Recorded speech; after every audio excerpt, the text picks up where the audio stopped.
The morning the Varath came back, the sea was quiet in a way that had nothing to do with weather. I had been posted to Turkeyostal Shelf for 11 years. My station sat at the outer rim of the Pacific Defense Grid, a structure that had no name in the Old World because the Old World had never imagined it. From my observation deck, I could see 6 kilometers of hardened coastal embankment, stretching north and south, its acoustic arrays half submerged at low tide, their resonance heads angled toward the deep water like the open ears of something patient and enormous. Behind me, Megacity of New Tirak rose in terraced tiers up the volcanic shelf, its upper skyline broken by the angular silhouettes of 3 planetary defense cruisers sitting in low hover. They had been there since the Varath signal was first detected 11 days prior. I had read the historical record on the Varath more times than I could count. Every warden on the coastal grid had. The briefings went back 35,000 years, to a period when our species was young enough to be considered irrelevant. The Varath were oceanic world architects, not conquerors in the violent sense, but proprietors in a colder one. They had seeded the island chains of Earth's Pacific Basin with resource extraction nodes, dormant machines buried beneath the ocean floor, calibrated to harvest tidal resonance energy across millennia. They had not considered it necessary to ask permission. They had not considered it necessary to stay. The islands were a depot. Humanity was background noise. They had left. 35,000 years passed. We found the first seed station in the Mariana Basin 11 centuries ago. A deep survey team running sonar grid work came back with footage of something that had no business being there. A machine the size of a city block, inert but structurally intact, its resonance chambers still holding passive charge. The teams that followed mapped 47 more across the Pacific floor. The engineers who spent the next 400 years reverse engineering them did not celebrate when they cracked the harmonic architecture. They were too focused on what came next. The Tirak coastal grid was built on what we learned from those machines. We did not replicate them. We answered them. Every acoustic array along our coastal perimeter operated on the same resonance frequency the Varath had used to tune their own seed stations, not by accident, and not without purpose. When a Varath vessel entered planetary waters, it would broadcast its operational handshake signal automatically. It could not help it. That was how their architecture functioned, and every node on the Tirak grid would hear it, recognize it, and know exactly what to do. We had been ready for this return for 500 years. We simply did not know when it would come. I was at my monitoring station when Operator Yen called it in. She had a steady voice, the kind you want on a grid watch, and she said it the way she would have said anything else. Commander Morrow. Contact. Bearing 270, range 240 kilometers.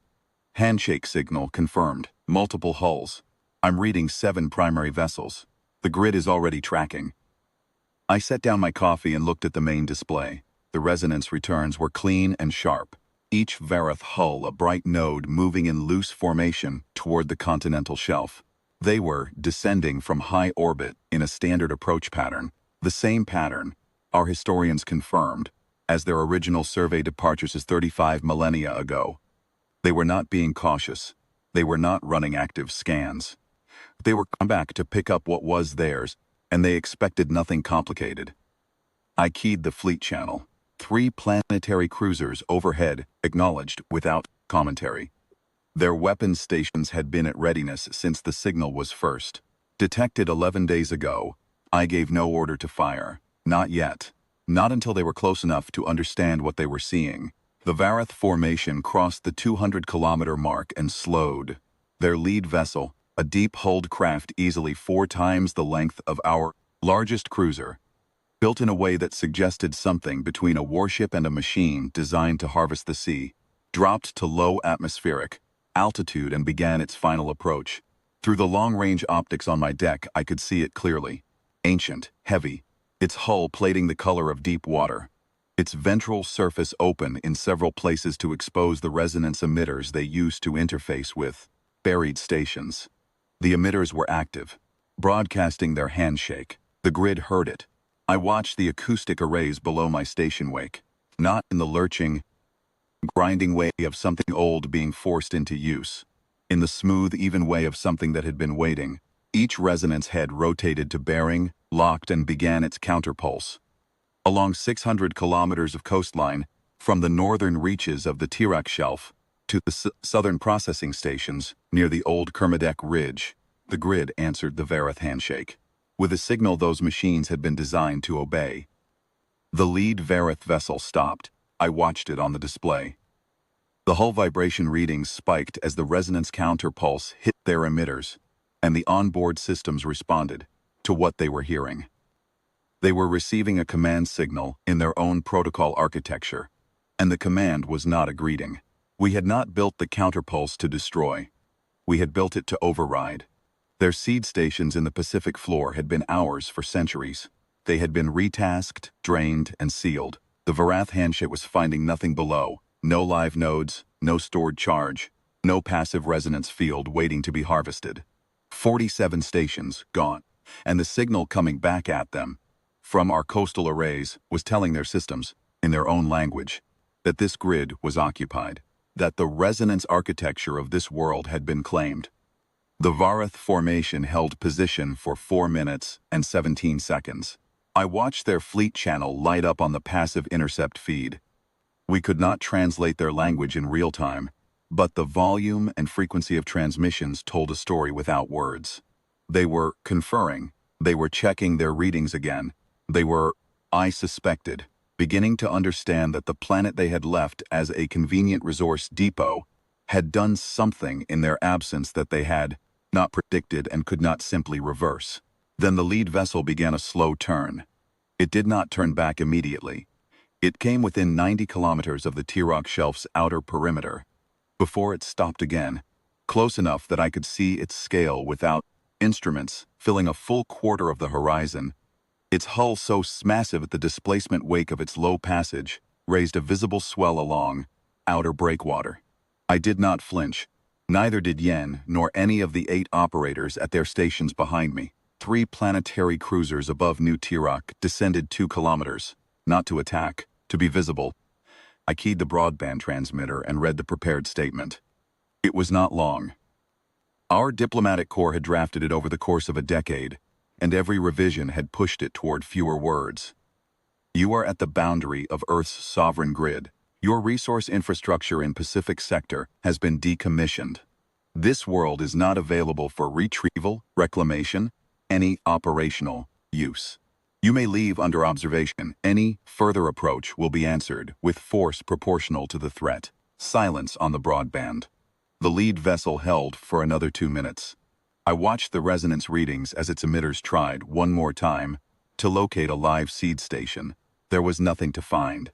The ocean floor gave back nothing but stone and cold water and the sealed hulks of machines that had not drawn power in 300 years. Then the Varath turned. All 7 vessels, in the same loose formation they had arrived in, began their ascent. Not fast, not the panicked flight of something that had been broken and was running, more deliberate than that. The measured withdrawal of something that had done a calculation and found the result inconvenient. I watched them climb until they passed above the cloud layer and disappeared from optical tracking. The grid followed them on resonance until they crossed the outer orbital boundary. Then they were gone. Yen logged the departure time and began her incident report without being asked. The operators at the other stations were already running post-contact diagnostics, checking every coastal node for wear, and recalibrating the arrays that had been active. The 3 cruisers above the city held their position for another 6 hours before standing down to standard altitude.